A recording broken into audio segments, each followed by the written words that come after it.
Welcome to the Food Clues podcast, where we dive deep into the world of holistic health and wellness, conquering your food allergies and intolerances one bite at a time. I'm your host, Dr. Alexis Sams, holistic physical therapist, food allergy specialist, but you can call me the food allergy doc. With this podcast, I'm all about helping you conquer your food allergies naturally. Through my unique Food Clues treatment approach, I've helped hundreds of people uncover the root causes of their food reactions and achieve true freedom from allergies and intolerances by identifying the missing links between their trigger foods and the underlying causes driving those triggers. In each episode, I'll be sharing the latest in my holistic health practices. I'll also be sharing transformative success stories. I'll bust some common myths surrounding healthcare and food allergy management and provide practical tips to support your healing journey. Whether you're struggling with chronic food allergies or looking for natural ways to manage other symptoms and enhance your well-being, this podcast is for you. Today's episode is packed with insights and actionable advice for better health that's right up your alley. So let's get started on the path to a happier, healthier you. Hello and welcome to the Food Clues podcast. I'm your host and equal opportunity eater, Dr. Alexis Sams, the food allergy doc, and I'm super excited for my guest today. She's a good friend of mine, but we're also going to be using her expertise to talk about a crucial component of the food reaction journey, the healing process, and that's mindset. We're going to be talking about a very unique aspect of mindset. And I'm going to let her tell you a little bit more about it in terms of what she does. So I'm going to go ahead and introduce my friend, Andi Hess. Welcome to the show. Thank you so much for having me. I'm thrilled to be here today. I'm super excited to have you. So I am going to spoil it a little bit because my first question is going to be for you to tell a little bit about yourself to the audience. But I'm going to let you guys know she is a certified hypnotherapist and a reinvention coach in Arizona, Chandler specifically, if you guys know where that is. It's an east suburb of Phoenix. And she's the owner of Remix Coaching, which I love that name. It just really embodies exactly like what you do for people's lives. So yeah, go ahead, tell us a little bit about yourself and tell us how you first got into hypnosis as an aspect of your career and what drew you to the field. Yeah, great question. So yes, I am a hypnotherapist. I run a full-time private practice basically. And I love what I do. I mostly work with women who are in their second act, generally entrepreneurs or really ambitious women who have finally decided it's time for me, right? So after the career change or the divorce or the kids grew up and moved out or whatever it is, right? We go through these really amazing transitions in life. And that's how it happened for me. So I spent a really long time just obsessed with productivity and meeting goals, defining goals, dreaming, all these things, right? I was a Franklin Covey productivity consultant. I then was a corporate training, and then I was a leadership professor. And when I left that, when my kids grew up and moved out and all of those things, and I went, okay, now what? I started coaching. Basically, I was doing that, right? I was helping the college kids transition between, high school to college and then college to career. I was doing a lot of career coaching and their capstone classes and stuff like that. And I went, I'm just going to do that. And as I started working with my first coaching clients, it was so clear to me that the challenges they were facing weren't necessarily like, oh, you're missing these steps, right? It was more like, no, that's your fear holding you back, or that's a mindset challenge, or it's really just all the internal stuff. That's what holds us back for the most part. And so I had been using self-hypnosis since I was 10.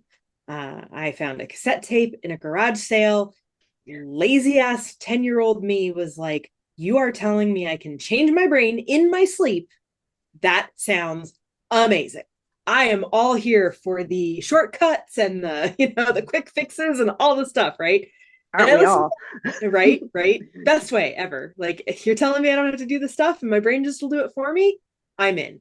And so I found this cassette tape and I listened to this cassette tape every night until I was like 21, and then I lost it and had to wait for the internet to be invented again so I could find it.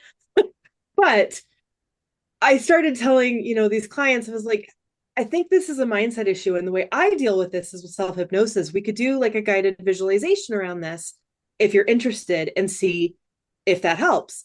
And the clients who said yes had a total like 180. Like some of them I'm still working with, and we're working on a completely different life than when they first started with me. And some of the clients who said no, I'm still working with on the same things. And so it became really clear to me that this was a tool that I knew from my life had worked really well and that I could offer my clients. So I went back to school. I wanted a whole full toolbox of like how to use hypnosis, not just from a tape with myself, but really how to use it in a variety of different ways for the different things my clients were going through. And from there, I pivoted. And now I really only will work with clients who are interested in doing the hypnosis part. That's why I say, first and foremost, I'm a hypnotherapist. Coaching is part of that. I really do mix it with the practical, pragmatic, like, okay, but here are your actual steps for, getting from A to B. But it's such a powerful tool that I just won't do that coaching without it anymore. So I love that. So obviously we're friends and we've spent time together. I didn't know that story about the cassette tape in the garage. That's crazy. Yeah. But let's kind of like use that to kind of talk about like the elephant in the room, which is the misconceptions surrounding hypnosis. And you and I talked about this. I'm going to kind of recap the conversation that we had. Um, for my listeners who may or may not know some things about me, I am a firm believer. I'm a Christian, and when I grew up, there were these like shows on TV, and it was like the hypnotist and the people were on stage, and then they're like running around barking like dogs and stuff, and then he snaps his fingers, and then they're like, "What happened?" And even as a kid, I was kind of like, "Okay, really? Is that that's TV and stuff?" But it planted that seed that a lot of people have come to know about, or believe, I should say, believe about hypnosis, about like, it's the practitioner like controlling you and all of Yeah. that. And I'll be honest, like it kept me away from it for a while. And as I started, my own healing journey and then eventually like meeting you, you said some very like poignant things to kind of like help me grasp a deeper understanding, or actually, I should say, like a more practical understanding of what hypnosis really is, and more importantly, like what it isn't.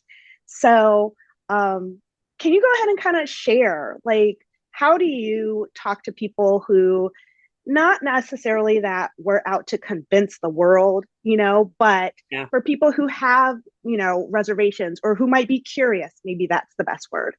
What are some of the ways that you talk or how you explain hypnosis to people who may not have had that experience? And then I'm going to share when we actually had an experience together.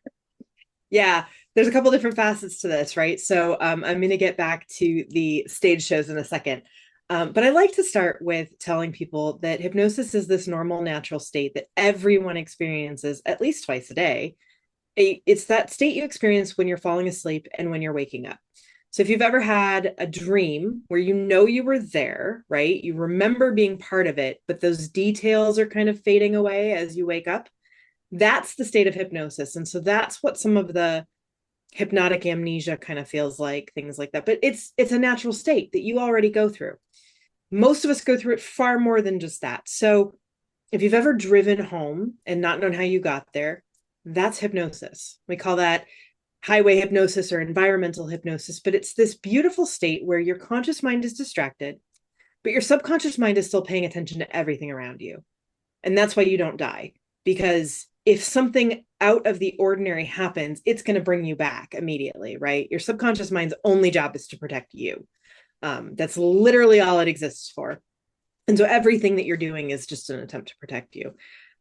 So it's that kind of state. It's also the state that you have to be in order to really enjoy a movie or a TV show. You have to have suspended that conscious awareness of reality in order to immerse yourself in something like a movie, right? And that's hypnosis. So it's really just this very calm, very relaxed learning state is what it is. And so most people will ask, okay, but I've seen those stage shows, things like that. Like it's mind control. And it's not, because your subconscious mind, its only job is to protect you. So when people are curious about the stage show part of things, and they'll be like, it's fake, right? And they're always surprised when I say it's not. It's actually not fake, but it is also not what you think it is. It's not mind control. The people who are worried about that, the people who would ask about that, they see those people up on the stage and they're like, I would never do that. That could never be me, right? I would be mortified. Like that sounds like the most horrible thing in the world. But I guarantee you know someone in your friendship circle, or maybe your family or something like that, who always like desperately wants to be part of the fun, part of the show. They want those stories, right? So people who go to the stage shows and raise their hand and volunteer are a very particular kind of person whose subconscious mind actually has a motivation to be a part of the story. They want to go home and tell people, oh my goodness, I was totally hypnotized. I barked like a dog. I don't remember a thing, right? They want that story to tell. And so if you look at that and are worried by it, that's because that's not what your subconscious mind desires. So no, you could never be made to do that on stage because it isn't part of who you are. And I think that's a really important piece. This is probably the biggest misconception. I hear a lot of people say, I don't think it'll work for me. Even if they don't, even if they're not worried about the mind control thing, I don't think it'll work for me. I can't make my brain shut up. I can't pay attention, or I fall asleep anytime I try to meditate, or, my thoughts just go crazy and I don't pay attention and I don't remember anything I heard. And none of those things matter. None of those things actually affect how well hypnosis or meditation works for you. There are different kinds of subconscious minds. And the kinds who get up on stage and do that, do it because their type of subconscious mind enjoys being part of that story. And so they are willing and ready to play along, to participate. Not that it's fake, they're doing it for real, but only because their subconscious mind allows it. So if that's not you, that's not your type of subconscious mind, and you would not be participating like that. That doesn't mean it won't work for you. And that doesn't mean that you can't get the benefits. As you were explaining that made me think of like a different perspective or another take of it. So correct me if I'm wrong. Would it almost be, like you said, like the person who would volunteer for something like that, there is a part of their subconscious mind that wants to be in that type of experience and be in that type of environment? Would it kind of there's something about it that makes sense to me, kind of like they're looking for a safe environment in order to explore probably like these aspects or these things that like their conscious mind holds them back from. So it's almost like, so they're willing to put themselves in that situation with that practitioner so that they can be led, so that their conscious mind can be set aside. And yeah, it's more about like, it's not necessarily the barking like a dog, but it's like I can be free, I can be playful, I can be silly, I can do, which are the things that our subconscious mind wants us to do, because those are things that breed health and happiness.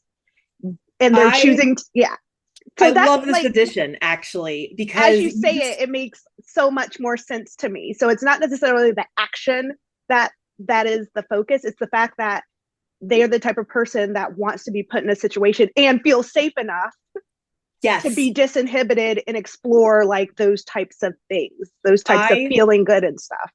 I love that addition. I love that addition because you're right. The reason that most people who see that and wouldn't be able to do that and are so scared by it is because that doesn't feel safe.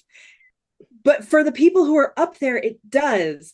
And there's even more about, like, we could spend the whole hour, right, talking about just stage shows and how that works. But there's more of it that, even if you think about it, right, everybody who raises their hand doesn't get picked. And everybody who does get picked, some people get sent back down. So there's a whole bunch of things that we as hypnotherapists know how to look for and test for in a very short time span to make sure you're the right kind of person for that. But yes, that's what it comes down to is, do you feel safe enough on this stage to let yourself go and participate? Mm-hmm. And it's the same thing if you're in my office, right? You absolutely need to feel safe enough to be led. We have a saying, all hypnosis is self-hypnosis. I am just a Yeah. guide. The practitioner up there on the stage is just a guide. You are actually doing those things in your mind for yourself. And it's actually part of the cool part of it. Your subconscious knows. So you actually don't even need to figure out what needs to be done. And I don't Mm-hmm. even need to figure out what needs to be done. You don't even have to share everything with me because you're having an experience in your head. And that's the part that matters. And your subconscious mind knows exactly what's safe for you. It knows exactly what needs to be dealt with. It knows what to bring up and what, if you're like, oh, I want to go fix this problem, and I think it's this, but you're wrong about that, and it's actually this thing over here, your subconscious mind will go over here because it knows. Yeah. So yeah, it's about being safe. That's what all Being healing safe. is really about, right? Yeah. Yeah. Yeah. 100%. Okay. So I have one more example question, and then I kind of want to shift into uh, recapping my actual experience with hypnosis with you. So the example is, would it be kind of like a form of like the hypnosis state? You know, when you're like, you're in one part of the house and then you like get up and go to the next room and then you get there and like you're like, what am I doing here? It's like, but you knew to get up and go to the other room. You knew there's something in there for you, but then it almost feels like I woke up in the other room and you're just like, what am I, what was I? And then you like got to go back and like retrace your steps. It's almost like your conscious mind has to catch up with why you were there. But there was an innate tendency, which you're nodding your head, so I'm guessing this is correct. There was like a subconscious prompting to like get up and go to that room, Alexis. You need water. You need to do something. Is that an example as well, or am I like too, like you can tell like is that far off? No, actually, I love this. I've never talked about this in a talk or a podcast or anything, so I love this. Um, what you're surfacing is actually a couple different things, and so I'll start with, actually, this is probably going to surprise a lot of people. If you are generally overloaded, if you are the type of person who just has a lot going on and you're dealing with a bunch of stuff, Stop talking to me about my life, Andy. This is about the right? podcast. A good portion of what I do, probably like 75% of what I do, is dehypnotizing people. So if you are overloaded, you are actually living in a state of hypnosis all the time. It's a dissociative state, right? It's that state of exactly what you were just describing. That happens because your conscious mind can't function anymore. And so all you've got left is this subconscious hypnosis state. Now, this is actually one of the biggest reasons to come to see a hypnotherapist. So I think it's super cool that you brought it up. Because if you are in a hypnotic state like that, part of the problem is that your subconscious mind is still taking in everything around you. It means that you are unprotected and have no filter. Okay. And so this is an incredibly impressionable learning state. Like I mentioned, hypnosis is a learning state. It's a state where you are able to take in new information. And if you don't have that conscious filter functioning well, then everything that you're exposed to is just dropping straight into your subconscious. And most of what we're exposed to right now is not that great. Things like news or social media or all the things. And it actually contributes more to your overwhelm and to your overload. And so part of what I do when people come to see me is I work with them to condition their subconscious mind to, number one, only go down into hypnosis when you choose to, for the purposes of hypnotic therapeutic work, right? So that's the first step. We also condition you to come out to a count of 5. So I remember when I learned this, and I was still a professor, so I was sitting through a lot of lectures and everything. And I'm sure most of you have had the experience of sitting in a lecture where you're just like 10 minutes in, you're dozing, right? You're zoning out. Yeah. Exactly. That's hypnosis. So getting to a point where you can count yourself up, 1, 2, 3, 4, 5, eyes open, wide awake, back at it, right? Out of hypnosis and ready to engage with the world. that is a core part of what we're doing when you work with a private hypnotherapist, is literally programming your brain when to stay up and awake and when to allow it to go down into this beautiful learning state so that you can use it for the right things. So yeah, what you're talking about is this state of overload and overwhelm. And it happens because you have all of these open loops. Everything you have ever decided that you might want to think about at one point, somewhere in the future, your brain thinks you should be doing that now. And so I mean, I'm going to date myself here, but if you remember like the 1990s, like defragging your computer, right? Yeah. It feels like that. It's like your mind is just full of everything you've ever even kind of seen and gone, oh, maybe I should think about that. Someone else thought about that, and that looks maybe fun. And this, and oh, I really got to, replace this and change the batteries and that and whatever. And so your brain just holds on to all those open loops until you defrag it, basically, until you like sit down and put it all in order. And so it's not exactly a state of hypnosis that you're talking about, except for the fact that it's an indication that you're always in a state of hypnosis, that you are non-functional in a conscious sense at that point because you're so overloaded. So then what I'm hearing you say is something that I say to my clients all the time. It's a spectrum. Yes. I want you to think of hypnosis as this, right? So there's this state that your brain can be in, called the hypnotic state. It's a normal, natural trance state that you go through on a regular basis. That is the state of being. It's just a brain state. Hypnotherapy is using that state of mind in a therapeutic way. So how can we use this thing your brain normally naturally does, that's a beautiful learning state meant to help you process things? How can we use that state to get you the results that you want? That is what hypnotherapy does. It uses this tool of hypnosis to create a state where you can use that normal, natural, calm nervous system state for whatever it is that you want to actually create. Right. Yeah. That's why those sleep tapes that I talked about when, I was 10, right? Like I had a sleep tape. That's why it works during your sleep, because you're relaxed. Your brain can't, if you're in fight flight, you're not learning anything. You can't handle learning, right? How well can you pay attention to that lecture if you need to pee? You can't. It's not possible. Your body and your subconscious mind lives in your body. It's distracted. It's not functional at that point. And that's why this is so important, because a lot of us just live our lives every day in hypnosis, and we're not able to control or have any say over what is coming in, what is landing, what is staying, what patterns are being created. We can use that state in a better way. Yeah. Mic drop. Shifting gears. Next topic. I got nothing. So let's kind of talk about my experience, which was an abbreviated experience.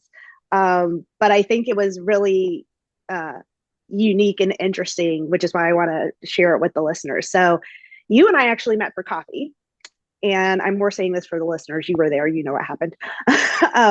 But we met for coffee, and we were sitting outside, and this is actually the context I think is super important for you to share, because so many people feel like, oh my gosh, I have to have the perfect space. I have to have the perfect time. I've got to be not distracted. No one can talk to me, all this stuff. Yes. What's great about that is why I want to share the story, exactly for those reasons. So it was a beautiful day. We were sitting outside. We had gotten coffee. We had even gotten like treats. It was like this cute little quaint coffee shop, and they were like hooking us up. So we had coffee, we had snacks, we had like all the things outside. And you had invited and was just like, I can kind of just take you through kind of like a quick little like session thing. And it was my first like formal like hypnotic ever experience. And I was like, okay, sure, like why not? I'm here to learn. And so setting more context, the outside, the table and chairs, it was almost like a high top, so like feet weren't touching the floor, and it was almost like that like grated iron metallic so not soft. And Not comfy. not really comfy. We're just sitting out there. So there There was a wasn't really trash like, truck. oh, we're getting there. We're getting there. We're getting there. But it wasn't the, like lay back, make yourself comfortable. You were like, no, let's just go for it. And I was like, cool. So first of all, guys, Andi has like the best soothing voice ever. And I think that's part of that. That's a crucial element because the silkiness and the softness of your voice like makes you feel safe. It makes you feel, or it invites you to like start calming yourself down. So she starts. Is definitely a different hypnotic voice that I'm able to use to guide you into a calm, relaxed state. Yes, that voice. That voice. It's not the really I talk to you in normally. No, it's not. It's side note, it's really funny because if you meet Andi anywhere else, she's super like energetic and lively and funny. And then she's like, yeah, hypnotherapist Andi and friend Andi are two completely different people. Anyway, so you start your voice switches, and I immediately like notice it, and I'm like, okay, I can just like in my side of me, I'm like, okay, I can just like chill. And she's starting to, tell my body to like calm down and relax muscles and things like that. And then the owner of the coffee shop comes out, and this is kind of like abbreviated situation, just so you guys can get a feel for what happened. The owner comes out and he like has a table in the pickup of his car, and he starts like pulling the table out. So that's going on in the background. But what's interesting is that not only was I able to like stay with Andi and she was able to continue talking, I was making kind of like the conscious, if you're watching this on video, I'm making air quotes. I was able to like make the choice, like in myself, I could feel it was the conscious choice to stay in that spot. Fast forward, or actually, I should rewind a little bit. I think that might have been like the third time or something. A couple of times he actually came up to our table while we were trying to do this and just started having conversations. So I'm sitting there trying to be like calm, my eyes were closed, and he would come and start talking. And a couple of times I opened my eyes and like engaged in the conversation with him. So again, I noticed his presence and I chose to break, the state or the conversation that Andi was having with me to talk to this owner guy. And that happened like 2 or 3 times or something before he even started getting the table. By the time he was getting the table, I knew that I had chosen that no matter what, I was going to stay with Andi and stay in that state. And she was professional enough, she's smart and professional enough that she could sense that I was staying in that state. So she stayed there with me.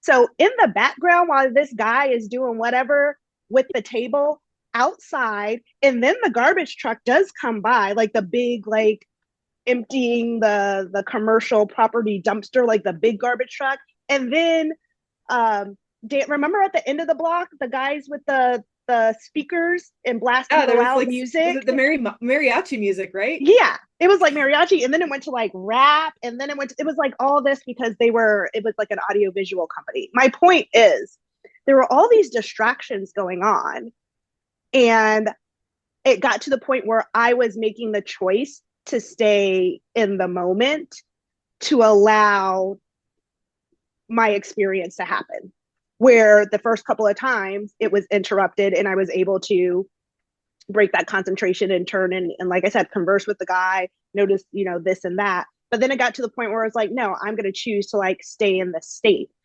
And once I did, the words that I would describe would just be like, just a calming and a focus. It just really helped me to focus on what was going on inside of me, regardless of what was going on around.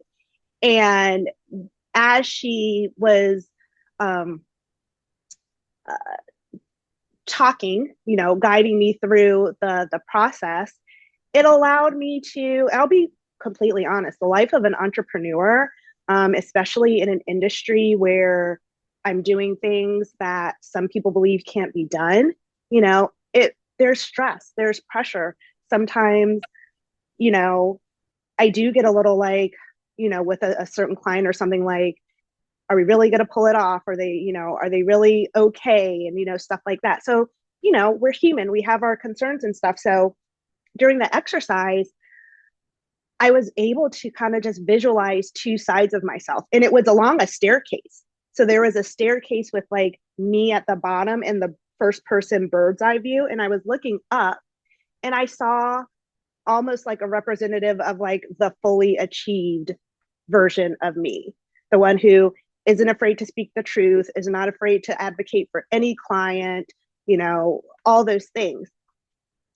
And in the hypnotic state, the future me, we'll say the future, the idealized me, started to come down the stairs to meet the current me. And it was a beautiful feeling. Like it was just, I felt super just warm and fuzzy, and it was just good and wonderful.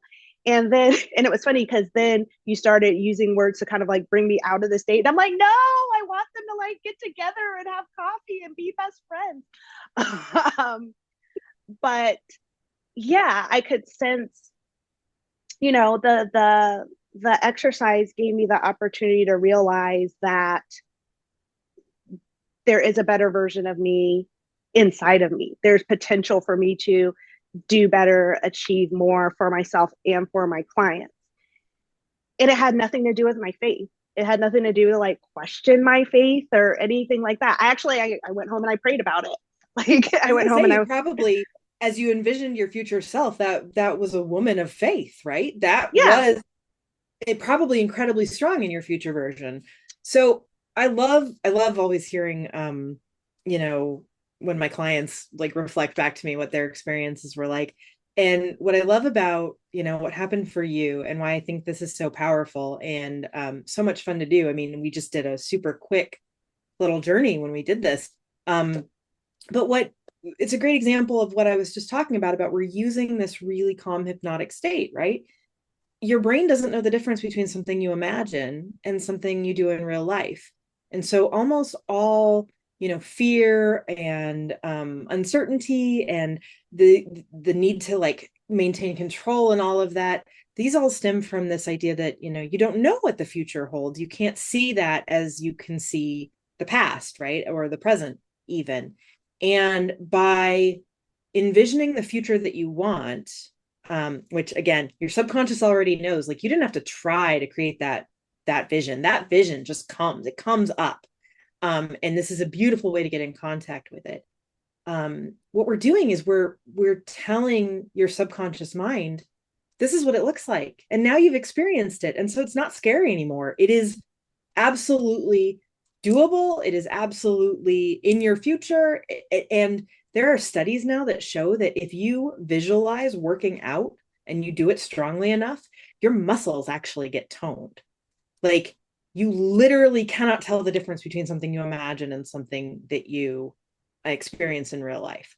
And so using this tool to imagine the things that you want instead of all the things that you don't want to go wrong is one of the most powerful things that you can ever do. Mm-hmm. It just changes everything for you.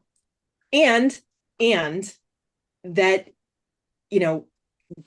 the explanation of where we were doing this and when it was and everything.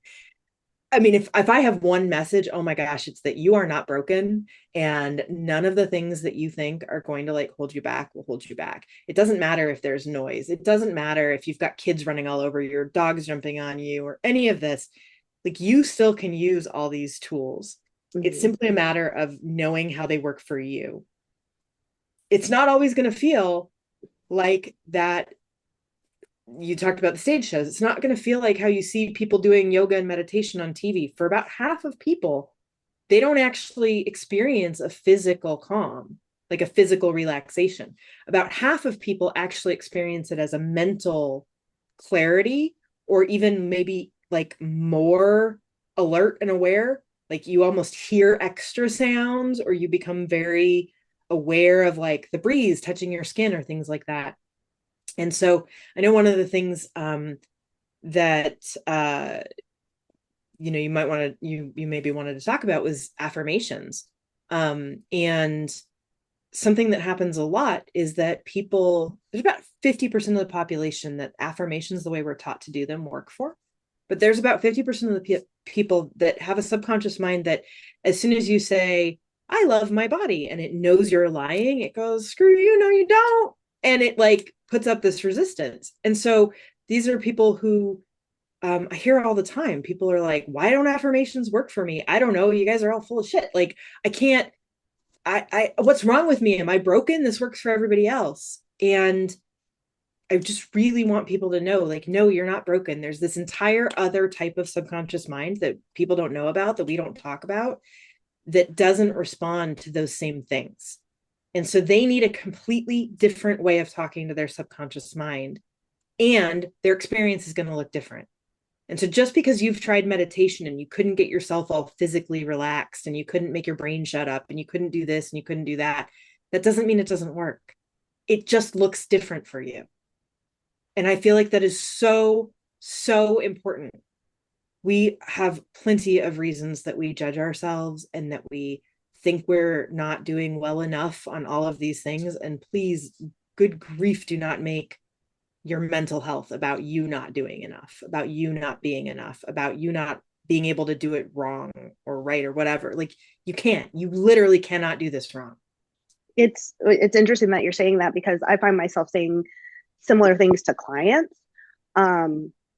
One, your brain, your emotional side, your soul side, it's still a part of your body. It's a part of your body, no different in my perspective.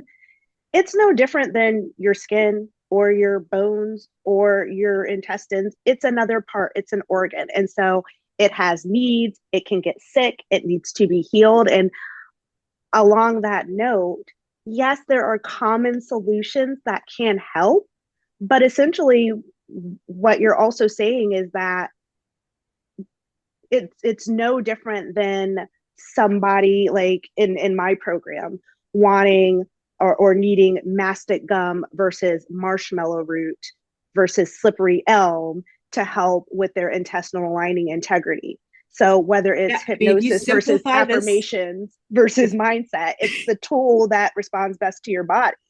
If you take this down to like the very like super basics, it's like saying, well, everybody should eat peanuts. And you go, well, I'm allergic to peanuts and I'm going to have like a massive anaphylactic shock. And somebody's still telling you, well, you're broken. You just need to eat peanuts. Like, you just need to learn to eat peanuts. Like, yeah, no, that's not how that goes. That's not how that goes. We need a different approach. So, and I love what you just said about like, it's an organ. So we tend to think about our emotions and our thoughts as these really abstract things. A thought drops molecules into your body, adrenaline and cortisol or dopamine or serotonin or whatever. These are not just abstract things. Every single thought you have drops a flood of chemicals into your body. And that is why you cannot just like talk yourself out of being angry. You're literally flooded with adrenaline. It's a basic mechanism to keep you alive, fight, flight, right? Yeah. And so we tend to judge ourselves and be like, oh, why can't I just get over this? And it's like, it's not something to just get over. You've got chemicals running through your body, causing chemical reactions. So important. So let's pivot just a little bit to specifically people who might be listening from my community who are on their food freedom journey. How can you imagine hypnosis helping people with, people along that journey, transitioning out of the fear, the anxiety, the buildup of, I used to eat this and it would, make me sick, or all of these, to now I'm getting test results that say that I'm not allergic to them anymore, but I'm still afraid. And before you answer that, I want to preface it with, this is not saying that you need to be so unafraid that you eat those foods. That is not where this conversation is going to go. It is, though, that last part of healing, because mindset is just as important of a healing perspective as any other part, or healing any other part of the body. So how or what are your thoughts about healing the mindset of somebody who formerly struggled with food reactions, who towards the end of their food freedom journey doesn't have those restrictions anymore? Yeah. So I've actually dealt with this quite a bit. And we haven't even talked about this, so I'm not even sure that you know this. But so I did it. So enlighten me. Go for right. it. So in fact, one of the areas that I intended to specialize in first was chronic illness, hypnosis for chronic illness and for chronic pain. I'm a chronic illness person myself, and I have food issues myself. And one of the things that was really, really shocking to me, and this is going to kind of reaffirm the whole your subconscious really knows. Part of my healing journey was very accidental. So I was working on clearing out triggers and doing all sorts of inner child kind of crap and things like that. And I was doing a forgiveness meditation, and it was the way that this visualization was set up. It was, the person you're going to forgive is going to walk through a hallway and open a door into the room where you're sitting, kind of thing, so that you can have a conversation. And I intended to forgive a specific person for a specific thing. Like, that's what I went into it to do. And in this, again, this beautiful hypnotic state, the person that walked through the door was my body. And so here I am in the middle of a forgiveness journey, and the person that walks into the room for me to talk to is myself and my body. And I realized that when you are dealing with any sort of chronic illness, chronic condition, chronic food intolerances, things like that, it's a very specific kind of trauma that people don't really recognize or talk about, to be in a situation where you cannot trust your body. So especially when your mind is like, I want to do all the things, but I don't even know if I can schedule, this thing on Friday morning, because I don't know when I wake up on Friday morning if I'm going to have a flare and even be able to get out of bed. Right. And so you are dealing, and I was in bed for like 5 years at one point, dealing with my own chronic illness where I thought I was dying, and as add to that all the other traumas of chronic illness. It took me 25 years to get diagnosed. I had doctors telling me I was crazy. I questioned if I was crazy, right? All the things. And for a lot of us, especially women, we go through a lot of these things before we find somebody like you or somebody like me, to help us. And those are particular kinds of traumas because you feel very trapped. You're like, I can't switch bodies. So how can I move forward with all these other dreams and goals when I'm not even sure I can commit to getting up in the morning, right? Mm. And so there's definitely a big part of healing that needs to be recognized and dealt with. And then, like you said, there's the fear. So I do have quite a few chronic illness type clients who have been through so much with their food that they are down to like 3 foods they even feel comfortable eating. And for a lot of them, what we end up discovering is actually the fear of food, the fear of eating, and what that will do to you is causing more damage than even the food was. So going back to that idea of, fight, flight, if you are in that fear response mode, if you're in that, fight, flight state, as you've got no digestion happening. Rest and digest happens in the parasympathetic state, right? Mm-hmm. And so if you're in constant stress and anxiety, it doesn't matter what you eat, you're not going to digest it. You're not going to. And so now you've got, food sitting in your gut. Now you've got leaky stomach lining stuff happening because of how much worry you are putting on yourself, even as you eat, right? If one of my clients I'm thinking of, right, she would worry so much about what she could eat and about making sure she fed herself because, she knew she wasn't getting enough calories, that she was keeping herself in a state where even when she did eat, she couldn't digest it. And it was causing reactions. And what we discovered was when she would be in a situation where she wasn't worrying about it, where when she was maybe like with friends or out at a gathering or something like that, and she literally didn't have the time or capacity to worry about it, she didn't have symptoms. So it was literally that switch of being able to relax and allow that digestion to happen.